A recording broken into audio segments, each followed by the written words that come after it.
ನಮ್ಮ political bureau chief ಆನಂದ ಬೈದನ ಮನೆ ನೇರ ಸಂಪರ್ಕದಲ್ಲಿದ್ದಾರೆ. ಕೆಲವೇ ಕ್ಷಣಗಳಲ್ಲಿ ಪೊಲಿಟಿಕಲ್ ಎಡಿಟರ್ ಪ್ರಶಾಂತ್ ನಾಥ್ ಕೂಡ ಜಾಯ್ನ್ ಆಗ್ತಾರೆ. ಆನಂದ, ಬಿಜೆಪಿ ಜೆಡಿಎಸ್ನ ದೂರುಗಳ ಗುರಿ ಏನು? ಅಂದರೆ ಇದುವರೆಗೂ ಆಗಿರುವ SIRನ ಈ ಪ್ರಕ್ರಿಯೆಯನ್ನು ಸಂಪೂರ್ಣವಾಗಿ ರದ್ದು ಮಾಡಿ ಇನ್ನೊಮ್ಮೆ ಹೊಸದಾಗಿ ಮಾಡಿಸಿ ಅನ್ನೋ ಲೆವೆಲ್ಗಿದೆ.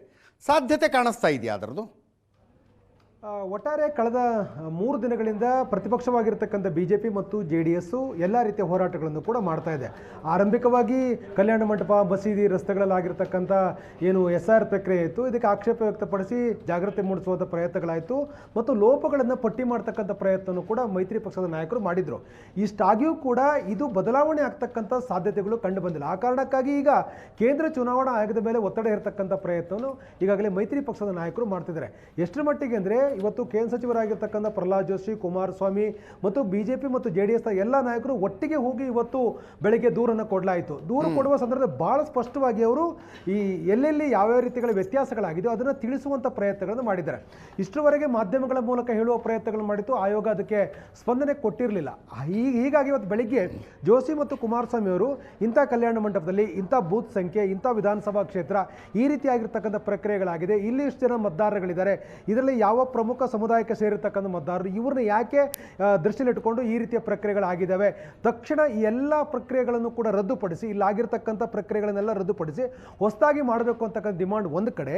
ಇನ್ನೊಂದು ಕಡೆ ಕೇಂದ್ರ ಚುನಾವಣಾ ಆಯೋಗಕ್ಕೆ ನಾವು ದೂರು ಕೊಡ್ತಿದ್ವಿ ಅಂತಕ್ಕಂಥ ಮಾತನ್ನು ಕೂಡ ಬಹಳ ಸ್ಪಷ್ಟವಾಗಿ ಅನುಭವ್ ಕುಮಾರ್ಗೆ ಹೇಳುವ ಪ್ರಯತ್ನವನ್ನು ಕೂಡ ಮಾಡಿದ್ದಾರೆ. ಸೊ ಒಟ್ಟಾರೆ ಅಂದರೆ ಕಳೆದ 4-5 ದಿನಗಳಿಂದ ರಾಜ್ಯದ ಬೇರೆ ಬೇರೆ ಭಾಗದಲ್ಲಿ ನಡೀತಿರತಕ್ಕಂಥ ಲೋಪಗಳಿದೆ, ಆ ಲೋಪಗಳನ್ನು ಪಟ್ಟಿ ಮಾಡಿ ಆಯೋಗದ ಮುಖ್ಯ ಚುನಾವಣಾಧಿಕಾರಿಗೆ ಮಾಹಿತಿ ಕೊಡುವ ಪ್ರಯತ್ನವನ್ನು ಕೂಡ ಮಾಡಲಾಗಿದೆ. ಒಟ್ಟಾರೆ ಉದ್ದೇಶ ಇರತಕ್ಕಂಥದ್ದು ರಾಜ್ಯ ಸರ್ಕಾರ BLOಗಳ ಮೂಲಕ ಒತ್ತಡ ಹೇರಿ ಅವರನ್ನು ಬೇರೆ ದಾರಿಯಲ್ಲಿ ತೆಗೆದುಕೊಂಡು ಹೋಗಿರ್ತಕ್ಕಂಥದ್ದು, ತಮಗೆ ಅನುಕೂಲಕರ ಆಗುವ ರೀತಿಯಲ್ಲಿ ಇಡೀ ವ್ಯವಸ್ಥೆಯನ್ನು ಬಳಸ್ಕೊಂಡು ನಡ್ಕೊಂಡಿರ್ತಕ್ಕಂಥ ಒಟ್ಟಾರೆ ಪ್ರಕ್ರಿಯೆಗಳು ರದ್ದಾಗಬೇಕು, ಅಲ್ಲಿ ಬೇರೆ ರೀತಿ ಅಂದರೆ ಹೊಸದಾಗಿ ಮಾಡಬೇಕು ಅಂತ ಮತ್ತು ಕೇಂದ್ರ ಚುನಾವಣಾ ಆಯೋಗ ಕೂಡ ಮಧ್ಯಪ್ರವೇಶ ಮಾಡಬೇಕು ಅಂತೇಳಿ ಗಟ್ಟಿಯಾಗಿ ಹೇಳುವ ಪ್ರಯತ್ನವನ್ನು ಇವತ್ತು ಮೈತ್ರಿ ಪಕ್ಷದ ನಾಯಕರು ಮಾಡಿದ್ದಾರೆ. ಒಂದು ಹಂತದಲ್ಲಿ ಕನ್ವಿನ್ಸ್ ಆಗುವಂಥ ರೀತಿಯಲ್ಲಿ ಅಧಿಕಾರಿಗಳು ಕೂಡ ವರ್ತನೆ ಮಾಡಿದ್ದಾರೆ. ನಿಮ್ಮೆಲ್ಲ ಅಭಿಪ್ರಾಯಗಳನ್ನು ಕೂಡ ಕೇಳಿಸ್ಕೊಂಡಿವೆ, ಸೂಕ್ತ ನಿರ್ದೇಶನದೊಂದಿಗೆ ನಾವು ಮುಂದಿನ ಕ್ರಮ ತೆಗೆದುಕೊಳ್ಳುತ್ತೇವೆ ಅನ್ನುವಂಥ ಭರವಸೆನ, ಓರಲ್ ಭರವಸೆಯನ್ನು ಈಗಾಗಲೇ ರಾಜ್ಯ ಚುನಾವಣಾ ಆಯೋಗದ ಮುಖ್ಯ ಚುನಾವಣಾಧಿಕಾರಿಯಾಗಿರ್ತಕ್ಕಂಥ ಅನುಭವ್ ಕುಮಾರ್ ನೀಡಿದ್ದಾರೆ. ಹಾಗಂದ ಮಾತ್ರಕ್ಕೆ ಏಕದಮ್ ಇವತ್ತೇ ತೀರ್ಮಾನ ಆಗ್ತಕ್ಕಂಥ ಸಾಧ್ಯತೆಗಳು ತೀರಾ ಕಡಿಮೆ. ಈಗ ಕೇಂದ್ರ ಆಯೋಗದ ಅಧಿಕಾರಿಗಳು ಬರಬೇಕು ಅಥವಾ ಇಲ್ಲಿ ಇದುವರೆಗೆ ಸಲ್ಲಿಕೆ ಆಗಿರ್ತಕ್ಕಂಥ ಕಂಪ್ಲೇಂಟ್ ಬಗ್ಗೆ ಇರತಕ್ಕಂಥ ಸಾಕ್ಷ್ಯಗಳ ಆಧಾರದ ಮೇಲೆ ಒಂದು ನಿರ್ದಿಷ್ಟವಾದ ಕ್ರಮವನ್ನು ಅವರು ತೆಗೆದುಕೊಳ್ತಾರೆ. ಇದು ಒಂದು ಭಾಗ.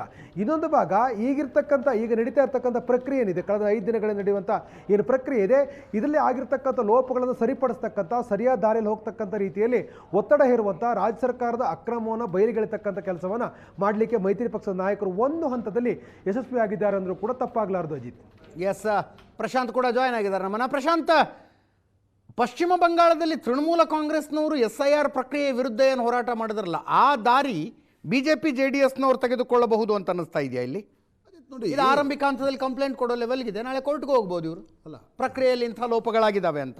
ನೋಡಿ, ಕರ್ನಾಟಕದ BJP ನಾಯಕರು ರಾಷ್ಟ್ರೀಯ BJP SIR ಬಗ್ಗೆ ಏನೊಂದು ನಿಲುವನ್ನು ತೆಗೆದುಕೊಂಡಿತ್ತು, ಅದನ್ನು ಕಾಂಟ್ರಡಿಕ್ಟ್ ಮಾಡಲಿಕ್ಕೆ ಸಾಧ್ಯ ಆಗಲ್ಲ.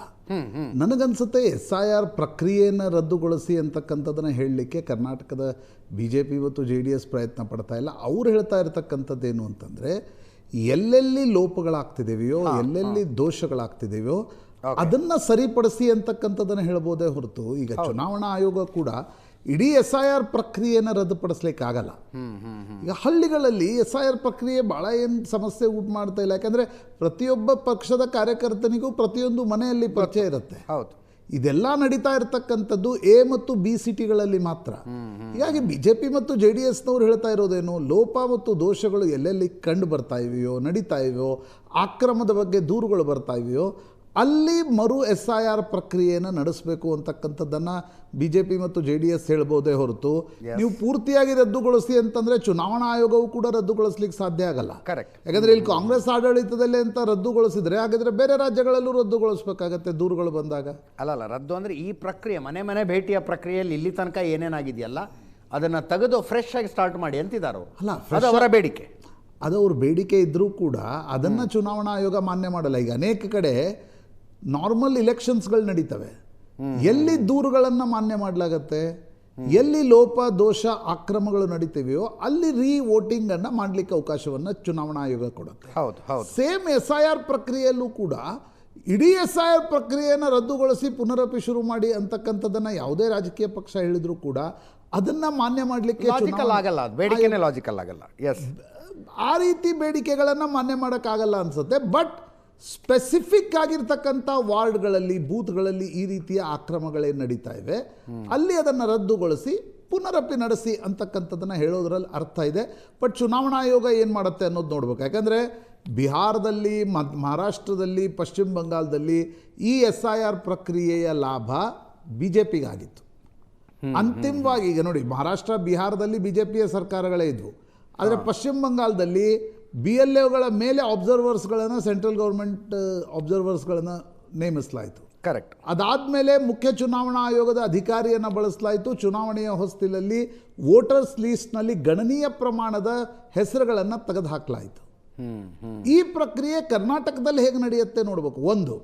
ಎರಡನೇದಾಗಿ ತಾಲೂಕ್ ಪಂಚಾಯತ್ ಚುನಾವಣೆಗಳು ಬಾಕಿ ಇವೆ. ತಾಲೂಕ್ ಪಂಚಾಯತ್, ಜಿಲ್ಲಾ ಪಂಚಾಯತ್, ಗ್ರಾಮ ಪಂಚಾಯತ್ ಅಂದರೆ 2 ಲೇಯರ್ನ ಚುನಾವಣೆಗಳು ಕರ್ನಾಟಕದಲ್ಲಿ ವಿಧಾನಸಭೆಗಿಂತ ಮುಂಚೆ ನಡೀತವೆ. ಹೌದು, ಇದೇ SIRನ ಪಟ್ಟಿಯ ಮೇಲೆ ಆಗಬೇಕು ಅದು ಫೈನಲ್. ಹೀಗಾಗಿ ಆ SIR ಪಟ್ಟಿಯಲ್ಲಿ ಯಾರ್ಯಾರ ಹೆಸರಿದೆ, ಯಾರ್ಯಾರು ಡಿಲೀಟ್ ಮಾಡಲಾಗಿದೆ ಅನ್ನೋದು 2 ಬಾರಿ ಚರ್ಚೆಗೆ ಗ್ರಾಸ ಆಗುತ್ತೆ. ಹೀಗಾಗಿ ವಿಪಕ್ಷಗಳು ಎಷ್ಟೇ ಹೇಳಿದರೂ ಕೂಡ ಎಲ್ಲಿ ಅಕ್ರಮ ನಡೀತಾ ಇದೆ ಅದನ್ನು ಸರಿಪಡಿಸ್ತಕ್ಕಂಥ ಪ್ರಯತ್ನವನ್ನು ಚುನಾವಣಾ ಆಯೋಗ ಮಾಡಬಹುದು. ಜೊತೆಗೆ ನನಗನ್ಸುತ್ತೆ ನರೇಂದ್ರ ಮೋದಿ, ಅಮಿತ್ ಶಾ, ದೇವೇಂದ್ರ ಫಡ್ನವೀಸ್, ನಿತೀಶ್ ಕುಮಾರ್ ಏನು ಟ್ಯಾಕ್ಟಿಕ್ಸನ್ನು ಬೇರೆ ರಾಜ್ಯಗಳಲ್ಲಿ ಮಾಡಿದ್ರು ಅದನ್ನು DK ಶಿವಕುಮಾರ್ ಕರ್ನಾಟಕದಲ್ಲಿ ಸರ್ಕಾರ ಇರೋದ್ರಿಂದ ತುಂಬ ಸುಲಭವಾಗಿ ಮಾಡಲಿಕ್ಕೆ ಅವ್ರಿಗೆ ಸಾಧ್ಯ ಆಗ್ತಾ ಇದೆ. ಈ ಕೇಂದ್ರದಿಂದ ಮೇಲ್ವಿಚಾರಕರನ್ನು ನೇಮಿಸುವುದಕ್ಕೆ ಕೇಂದ್ರ ಸರ್ಕಾರನೂ ಆಸಕ್ತಿ ತೋರಿಸ್ಬೋದಲ್ಲ? ಅಲ್ಲ, ಅದು ಕೇಂದ್ರ ಕೋರ್ಟಿನ ಆದೇಶ ಬೇಕಾಗುತ್ತಾ? ಅಲ್ಲ, ಕೇಂದ್ರ ಸರ್ಕಾರದ ಡೊಮೇನ್ನಲ್ಲೇನದಿರಲ್ಲ. ಈಗ ನೀವು ಮೇಲ್ವಿಚಾರಕರನ್ನ ಕೇಂದ್ರ ಸರ್ಕಾರದವರನ್ನ ನೇಮಿಸಬೇಕು ಅಂತಕ್ಕಂಥದ್ದೇನಿಲ್ಲ. That decision should be taken by election commission or court. Correct. Election commission ಕೂಡ ಇಲ್ಲ, ಕೇಂದ್ರ ಸರ್ಕಾರದವರೇ ಇರಬೇಕು ಅಂತ ಹೇಳಿದ್ರೆ ನ್ಯಾಚುರಲಿ ಪಾರ್ಟಿಸನ್ ಆಗುತ್ತೆ. ಹೌದು. ಪಕ್ಕದ ತಮಿಳುನಾಡಿಂದ ಕರ್ಕೊಂಡ್ಬರ್ತೀವಿ, ಮಹಾರಾಷ್ಟ್ರದಿಂದ ಕರ್ಕೊಂಡ್ಬರ್ತೀವಿ, ಬೇರೆ ಬೇರೆ ರಾಜ್ಯಗಳಿಂದ ಎರವಲ್ ಪಡಿತೀವಿ ಅಥವಾ ಕೇಂದ್ರದಿಂದ ತರ್ತೀವಿ ಅಂತ ಹೇಳ್ಬೋದೇ ಹೊರತು ರಾಜ್ಯದ ಮೇಲೆ ಕೇಂದ್ರದ ಅಧಿಕಾರಿಗಳು ಕೂರ್ತಾರೆ ಅಂತಂದಾಗ again it will be A partisan decision. ಹೀಗಾಗಿ ಇದು ಹೆಂಗೆ ಪ್ಲೇ ಅಪ್ ಆಗತ್ತೆ ಅನ್ನೋದು ನೋಡ್ಬೇಕಾಗತ್ತೆ. ಆದರೆ ಒಟ್ಟಾರೆಯಾಗಿ ನಮ್ಮ ಮುಂದಿನ ಸುದ್ದಿ ಇರೋದು ಇದೆ ಪ್ರಶಾಂತ್. BJPಗೆ ಹೋಲಿಸಿದರೆ JDSನ ಹೋರಾಟ ಇನ್ನಷ್ಟು ತುರುಸಿನಿಂದ ಕೂಡಿದೆಯಾ ಅಂತ. ಇದು ಬಿಡದಿ ಟೌನ್ಶಿಪ್ನ ವಿಷಯದಲ್ಲಾಗಿರಬಹುದು, SIRನ ವಿಷಯದಲ್ಲಾಗಿರಬಹುದು.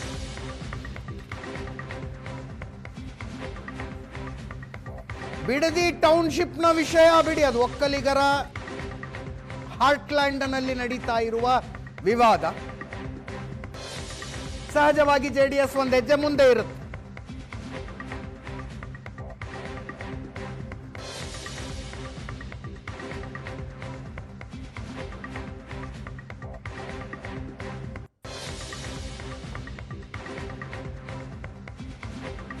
SIRನ ಅಕ್ರಮಗಳ ಬಗ್ಗೆ ಕೂಡ ಮೊದಲು ವಿಡಿಯೋ ಸಮೇತ ಧ್ವನಿ ಎತ್ತಿದ್ದೆ HD ಕುಮಾರಸ್ವಾಮಿ.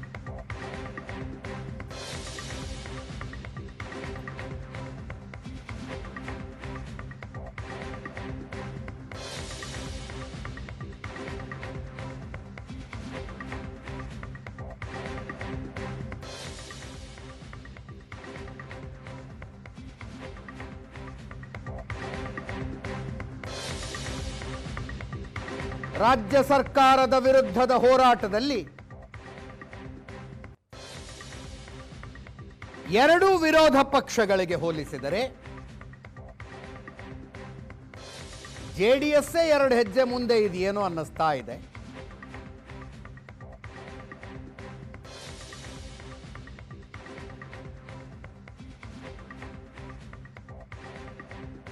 BJP ಅವರು ವಿಧಾನ ಪರಿಷತ್ತಿನ ಕ್ರಾಸ್ ವೋಟಿಂಗ್ನ ಆಘಾತದಿಂದ ಹೊರಗೆ ಬಂದಿಲ್ವಾ ಅಂತ ಚರ್ಚೆ.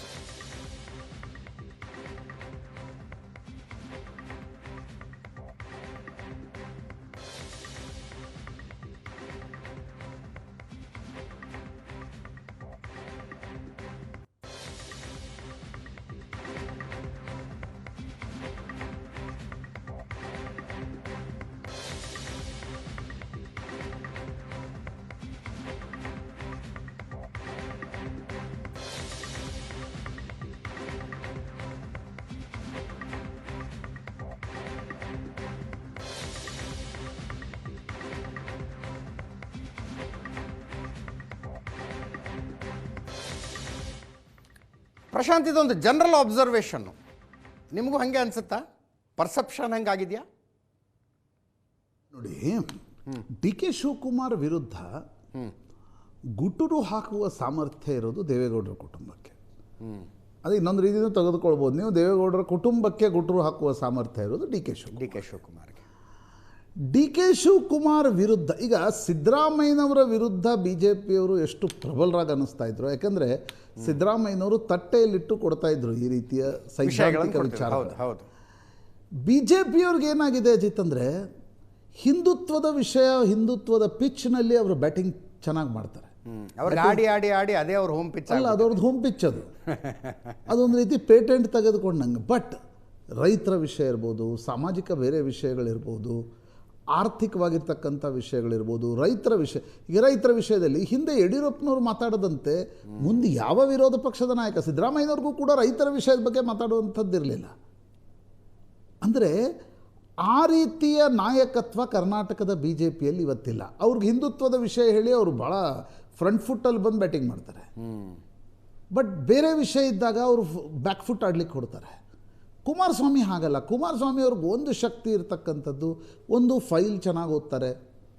ಯಾವುದೇ ಒಂದು ವಿಷಯದ ಅಧ್ಯಯನ ದೇವೇಗೌಡರಂತೆ ಕುಮಾರಸ್ವಾಮಿ ಅವ್ರದ್ದು, ದೇವೇಗೌಡರಂತೆ ಸ್ವಂತ ಅಧ್ಯಯನ ಮಾಡ್ತಾರೋ ಇಲ್ಲೋ ಗೊತ್ತಿಲ್ಲ, ಒಟ್ಟು ಅವ್ರಿಗೊಂದು ಅಧ್ಯಯನದ ಪ್ರಿಪರೇಷನ್ ಇರುತ್ತೆ, ಕಾಣಿಸುತ್ತೆ. ಪ್ರಿಪರೇಷನ್ ಮಾಡ್ಕೊಂಡ್ಬರ್ತಾರೆ. ಜೊತೆಗೆ ಸೋರ್ಸ್, ಯಾವ ಪಕ್ಷದ ಸರ್ಕಾರ ಇದ್ರೂ ಅವ್ರಿಗೆ ಏನೇನು ಮಾಹಿತಿಗಳು ಬರಬೇಕು, ಏನು ಡಾಕ್ಯುಮೆಂಟ್ ವಿಧಾನಸೌಧದಲ್ಲೇ ಸೋರ್ಸ್ಗಳಿವೆ. ಹೌದು, ವಿಧಾನಸೌಧದಲ್ಲೇ ಯಾವ ಫೈಲಿಂಗ್ ಮೇಲೆ ಸಹಿ ಆದರೂ ಅವ್ರಿಗೊಂದು ಸೋರ್ಸ್ ಇವೆ. ಏನು ನಡೀತಾ ಇದೆ ಅನ್ನೋದು ಅವ್ರಿಗೆ ಕ್ಷಣಕ್ಕೆ ಬರ್ತಾ ಇರುತ್ತೆ. ಹೀಗಾಗಿ ಡಿ ಕೆ ಶಿವಕುಮಾರ್ ಎದುರುಗಡೆ ಕುಮಾರಸ್ವಾಮಿ ಯಾವ ರೀತಿ ಮಾತಾಡ್ತಿದ್ದಾರೋ ಆ ರೀತಿಯ ಮಾತುಗಳು ನಮಗೆ ಕರ್ನಾಟಕದ ಬಿ ಜೆ ಪಿಯಿಂದ ನೋಡ್ಲಿಕ್ಕೆ ಸಿಗ್ತಾ ಇಲ್ಲ. ಒಂದು ಸೀರಿಯಸ್ನೆಸ್ ಇಲ್ಲ, ಇನ್ನೊಂದು ಆ ಮಟ್ಟದ ತಯಾರಿ ಇಲ್ಲ. ಈಗ ವಿಧಾನಸಭೆಯಲ್ಲಿ ನಾವು ನೋಡ್ತಾ ಇದ್ವಿ, ಸುನೀಲ್ ಕುಮಾರ್ ಹೆಂಗೆ ತಯಾರಿ ಮಾಡ್ಕೊಂಡು ಬಂದು ಮಾತಾಡ್ತಿದ್ರು, ಹಂಗೆ ಬೇರೆಯವ್ರಿಗೆ ಮಾತಾಡ್ಲಿಕ್ಕೆ ಸಾಧ್ಯ ಆಗ್ತಾ ಇಲ್ಲ. ಅಥವಾ ಯಾವುದೋ ಒಂದು ವಿಷಯ ಇದೆಪ್ಪ, ಸಬ್ಜೆಕ್ಟ್ ಎಕ್ಸ್ಪರ್ಟ್ ಆಗಿ ಇವರು ಮಾತಾಡ್ತಿದ್ದಾರೆ ಇಲ್ಲ. ಈಗ ದೇವೇಂದ್ರ ಫಡ್ನವೀಸ್ ಅಂತಾರಲ್ವಾ, ದೇವೇಂದ್ರ ಫಡ್ನವೀಸ್ ಅಜಿತ್ ಹಿಂದೆ ಯಾವುದೇ ಪಕ್ಷದ ಬಜೆಟ್, ಕೇಂದ್ರದ ಬಜೆಟ್ ಇರಲಿ, ನಾಗ್ಪುರ್ನಲ್ಲಿ ಅವ್ರು ಮಾಡುವ ಭಾಷಣಕ್ಕೆ ಎಲ್ಲ ಪಕ್ಷಗಳ ಕಾರ್ಯಕರ್ತರು ಸೇರ್ತಾ ಇದ್ರು. ಯಾಕಂದರೆ ಅವರು ತಿಳಿಸಿ ಹೇಳ್ತಾ ಇದ್ರು ಬಜೆಟ್ನಲ್ಲಿ ಏನಿದೆ ಏನಿಲ್ಲ. ನಾನಾ ಪಾಲ್ಕಿವಾಲ ಹೆಂಗೆ ಮುಂಬೈಯಲ್ಲಿ ಭಾಷಣ ಮಾಡ್ತಾ ಇದ್ರು, ನಾಗ್ಪುರದಲ್ಲಿ ಹಂಗೊಂದು ದೇವೇಂದ್ರ ಫಡ್ನವೀಸ್ ಮರಾಠಿಯಲ್ಲಿ ಭಾಷಣ ಮಾಡಿ ತಿಳಿಸಿ ಹೇಳ್ತಾ ಇದ್ರು ಏನಿದೆ ಬಜೆಟ್ನಲ್ಲಿ. ಓಕೆ ಆ ಎಕ್ಸ್ಪರ್ಟೈಸ್ ಇವತ್ತು ಕರ್ನಾಟಕದ ಬಿಜೆಪಿ ಯಾರ ಬಳಿ ಇದೆ? ಅವ್ರ ಎಕ್ಸ್ಪರ್ಟೈಸ್ ಇರೋದು ಒಂದು ವಿಷಯದಲ್ಲಿ, ಏನು, ಹಿಂದುತ್ವದ ವಿಷಯದಲ್ಲಿ. ಅದರಲ್ಲಿ ಏನು no doubt. But D K Shivakumar ಬಂದ ಮೇಲೆ ಅವರು ಹಿಂದುತ್ವದ ವಿಷಯವನ್ನು ತಟ್ಟೆಯಲ್ಲಿಟ್ಟು ಕೊಡ್ತಾ ಇಲ್ಲ. ಬಿಡದಿ ಟೌನ್ಶಿಪ್ನ ವಿಷಯ ಇದೆ, ಇವತ್ತು ರೈತರ ಬರಗಾಲದ ವಿಷಯ ಇದೆ. ಇವತ್ತು ಕೃಷ್ಣೆಯಲ್ಲಿ ನೀರಿಲ್ಲ, ಕಾವೇರಿಯಲ್ಲಿ ಹೆಂಗೆ ನೀರಿಲ್ಲೋ ಹಾಗೆ ಕೃಷ್ಣೆಯಲ್ಲೂ ನೀರಿಲ್ಲ. ಸರಿಯಪ್ಪ, ಕಾವೇರಿಯ ಭಾಗದಲ್ಲಿ ನೀವು ವೀಕ್ ಇದ್ದೀರಿ, ಕೃಷ್ಣೆಯ ಭಾಗದಲ್ಲಿ ನೀವು ಸ್ಟ್ರಾಂಗ್ ಇದ್ದೀರಲ್ವಾ? ಆ ವಿಷಯ ಯಾಕೆ ಮಾತಾಡ್ತಿಲ್ಲ ನೀವು? ಹೋಗ್ಲಿ, ಆ ವಿಷಯದಲ್ಲಿ ಒಂದು ಅಧ್ಯಯನ ಸಮಿತಿಯನ್ನಾದರೂ ಕಳಿಸಿದಿರ ಪಾರ್ಟಿಯಿಂದ? ಒಂದು ತಿಂಗಳಾಯ್ತಪ್ಪ, ಮುಂಗಾರು ಲೇಟ್ ಆಗ್ತಿದೆ, ಆ ಕಾರಣದಿಂದ ರೈತರು ಅನುಭವಿಸ್ತಾ ಇರೋ ಸಂಕಷ್ಟ ಏನು ಅದನ್ನು ನಾವು ಅಧ್ಯಯನ ಮಾಡ್ಕೊಂಡು ಬಂದು ಸದನದಲ್ಲಿ ಇಡ್ತೀವಿ, ಅಥವಾ ನಾವು ಒಂದು ವರದಿ ತಯಾರಿಸ್ತೀವಿ, ಅದರಲ್ಲೇನಾದರೂ ಎಕ್ಸ್ಪರ್ಟೈಸ್ ಉಂಟಾ? ಬೇಡ. ಈಗ ಹಿಂದುಳಿದ ವರ್ಗಗಳ ಸಮೀಕ್ಷೆ ಇದೆ, ಕರ್ನಾಟಕದ ಬಿ ಜೆ ಪಿಯ ಸ್ಟ್ಯಾಂಡ್ ಏನಿದೆ ರೀ ಆ ಸಮೀಕ್ಷೆಯ ಬಗ್ಗೆ? ನಥಿಂಗ್. ದಲಿತ ವಿಷಯಗಳು ಬರ್ತಿರ್ತವೆ ಆಗಾಗ, ಆ ವಿಷಯದ ಬಗ್ಗೆ ನಿಮ್ಮ ಸ್ಟ್ಯಾಂಡ್ ಏನಿದೆ? ಸರಿಯಪ್ಪ, ಇವತ್ತು ನಾನು ಕೇಳ್ತಾ ಇರುವ ಪ್ರಶ್ನೆ, ಟಿ ವಿ ಮೀಡಿಯಾಗಳಿಗೆ ಬೈಟ್ ಕೊಡೋದೊಂದನ್ನು ಬಿಟ್ಟು ನೀವು ಯಾವ ವಿಷಯದ ಬಗ್ಗೆ ಅಧ್ಯಯನವನ್ನು ಕರ್ನಾಟಕದ ಬಿ ಜೆ ಪಿ ಮಾಡ್ತಾ ಇದೆ? ಭಾಳ ಗದ್ದಲ ಆಯಿತು, ಒಂದು ಕೋರ್ ಕಮಿಟಿ ಸಭೆ ನಡೆಸ್ಬಿಡೋದು, ಮುಂದೆ ಕರ್ನಾಟಕದ ಬಿ ಜೆ ಪಿ ನನಗನ್ಸುತ್ತೆ, ಹಿಂದೆ ಕಾಂಗ್ರೆಸ್ನವ್ರಿಗೂ ಇದು ಅನ್ನಿಸ್ತಿತ್ತು ಅಜಿತ್. ಏನು, ನಾವು ವಿಪಕ್ಷದಲ್ಲಿದ್ದೀವಿ, ಕೇಂದ್ರದ ಕಾಂಗ್ರೆಸ್ ಲೀಡರ್ಸಿಗೆ ಏನು ಅನಿಸ್ತಿತ್ತು 2014ರಲ್ಲಿ, 10 ವರ್ಷ ಇದ್ವಿ, ಅಧಿಕಾರ ಹೋಗುತ್ತೆ 5 ವರ್ಷ, 19ರಲ್ಲಿ ನಾವು ಬಂದುಬಿಡ್ತೀವಿ ಅಂತ. 24ರಲ್ಲಿ ಅನಿಸಿತ್ತು 10 ವರ್ಷ ಆದಮೇಲೆ ಬರ್ತೀವಿ ಅಂತ. ಈಗ 29ರವರೆಗೆ ಕಾಯ್ಬೇಕು ಅವರು. ಕರ್ನಾಟಕದ ಬಿ ಜೆ ಪಿಯವ್ರಿಗೂ ಇರ್ತಕ್ಕಂಥ ಸಮಸ್ಯೆ ಏನು ಅಂದರೆ, ಕರ್ನಾಟಕದಲ್ಲಿ 5 ವರ್ಷಕ್ಕೊಮ್ಮೆ ಚಕ್ರ ತಿರುಗುತ್ತೆ, ನಾವು ಬಂದು ಆರಾಮಾಗಿ ಕೂತ್ಕೋತೀವಿ, ನಾವೇನು ಕಷ್ಟಪಡಬೇಕಾಗಿಲ್ಲ ಅಂತ. ನನಗನ್ಸುತ್ತೆ ಆ ಮನಸ್ಥಿತಿ ಇವತ್ತು ಇವತ್ತು SIR ಪ್ರಕ್ರಿಯೆಯಲ್ಲೇ ನೋಡಿ ನೀವು, SIR ಪ್ರಕ್ರಿಯೆ ಬಗ್ಗೆ ಕಾಂಗ್ರೆಸ್ ವಿರೋಧ ಇತ್ತು, ಬಿ ಜೆ ಪಿ ಪರ ಇದ್ರು. ಶುರುವಾದ 1 ವಾರದಲ್ಲಿ ಅನ್ನಿಸ್ತಾ ಇದೆ ಬಿ ಜೆ ಪಿಯವರು ರದ್ದಾದರೆ ಸಾಕಪ್ಪ ಅಂತಿದೆ. ಕಾಂಗ್ರೆಸ್ ಅವರು ಭಾರಿ ಪರ ಇದ್ದಾರೆ ಈಗ ಅದ್ರ ಬಗ್ಗೆ. ಹೌದು. ಯಾಕಿದಾಗ್ತಿದೆ? ಯಾಕಂತಂದರೆ, ಒಂದು ನೀವು ನಾಯಕರು ವಿಧಾನಸಭೆಯ ಮೆಟ್ಲು ಮತ್ತು ಜಗನ್ನಾಥ್ ಭವನ ಬಿಟ್ಟು ಕೆಳಗಡೆ ಇಳಿತಾ ಇಲ್ಲ, ಕಾರ್ಯಕರ್ತರನ್ನು ಮಾತಾಡಿಸ್ತಾ ಇಲ್ಲ. ಕಾರ್ಯಕರ್ತರು ಯಾಕೆ ಬೀದಿಯಲ್ಲಿ ಹೋಗಿ ಕೆಲಸ ಮಾಡ್ತಾರೆ, ನೀವೇ ನಿಲ್ತಾ ಇಲ್ಲ ಅಂತಂದಾಗ ಕರೆಕ್ಟ್ ಅಲ್ವಾ? ಎಸ್. ಆ ಕಾರಣದಿಂದ ನನಗನ್ಸುತ್ತೆ ಕರ್ನಾಟಕದ ಬಿ ಜೆ ಪಿ ಸಂಘಟನೆ ಇಲ್ಲ, ಶಕ್ತಿ ಇಲ್ಲ, ಪಾರ್ಟಿ ಹೋಯಿತು ಅಂತ ನಾನು ಹೇಳಲ್ಲ. ಅವ್ರಿಗೆ ಕಾರ್ಯಕರ್ತರಿದ್ದಾರೆ, ಸಂಘಟನಾತ್ಮಕ ಶಕ್ತಿ ಇದೆ, ಎಲ್ಲವೂ ಇದೆ. ಬಟ್ ಪಾಲಿಟಿಕಲಿ ಅವ್ರಿಗೆ ಒಂದು ರೀತಿಯ ಏಕತ್ರಿತವಾಗಿ ಬರಲಿಕ್ಕೆ ಸಾಧ್ಯ ಆಗದೆ ಇರೋದ್ರಿಂದ ವಿರೋಧ ಪಕ್ಷವಾಗಿ ಕೂಡ ಅವ್ರು ಏನೂ ಮಾತನಾಡಿದರೂ ಕೂಡ ಅದಕ್ಕೆ ಜಾಸ್ತಿ ವ್ಯಾಲ್ಯೂ ರಿಸೋನೇಟ್ ಆಗ್ತಾ ಇಲ್ಲ, ಎಸ್, ರಿವರ್ಬ್ರೇಟು ಆಗ್ತಿಲ್ಲ. ಅದು ರಿವರ್ಬ್ರೇಟ್ ಆಗಬೇಕಲ್ಲ, ಕರೆಕ್ಟ್. ಆ ರಿವರ್ಬ್ರೇಟು ಆಗ್ತಾ ಇಲ್ಲ. ಯಾಕೆ ನನಗನ್ಸುತ್ತೆ ಕರ್ನಾಟಕದ ಬಿ ಜೆ ಪಿಯ ಒಂದು ಸಿಸ್ಟಮಿಕ್ ಪ್ರಾಬ್ಲಮ್ ಏನಿದೆ ಅದನ್ನು ಅಡ್ರೆಸ್ ಮಾಡದ ಹೊರತು ಅವರು ಡಿ ಕೆ ಶಿವಕುಮಾರನ್ನು ನಾವು ಎದುರು ಹಾಕ್ಕೊಳ್ತೀವಿ ಅನ್ನೋದು ಬರೀ ಬೈಟ್ಗಳಲ್ಲಿ ಸಾಧ್ಯ ಆಗ್ಬೋದೇ ಹೊರತು ಅದು ಬೀದಿಗೆ ಹೋರಾಟ ತೆಗೆದುಕೊಂಡು ಹೋಗೋ ಶಕ್ತಿ ಕಾಣ್ತಾ ಇಲ್ಲ. ಕುಮಾರಸ್ವಾಮಿ ಅವ್ರಿಗೂ ಏನು ಭಾಳ ಬೀದಿಗೆ ಹೋಗೋ ಶಕ್ತಿ ಇಲ್ಲ, ಬಟ್ ಅವ್ರಿಗೆ ಡಿ ಕೆ ಶಿವಕುಮಾರ್ ವಿರುದ್ಧ ಮಾತನಾಡುವ ಒಂದು ಸಾಮರ್ಥ್ಯ ಇದೆ, ಫೈಲ್ ಓದುವ ಸಾಮರ್ಥ್ಯ ಇದೆ, ವಿಷಯದ ಅಧ್ಯಯನದ ಸಾಮರ್ಥ್ಯ ಇದೆ. ಅದು ಕರ್ನಾಟಕದ ಬಿ ಜೆ ಪಿಯಲ್ಲಿ ತಕ್ಷಣಕ್ಕಂತೂ ಕಾಣ್ತಾ ಇಲ್ಲ. ವ್ಯತ್ಯಾಸ ಗೊತ್ತಾಗ್ತಾ ಇದೆ ಕ್ಲಿಯರ್ ಆಗಿ.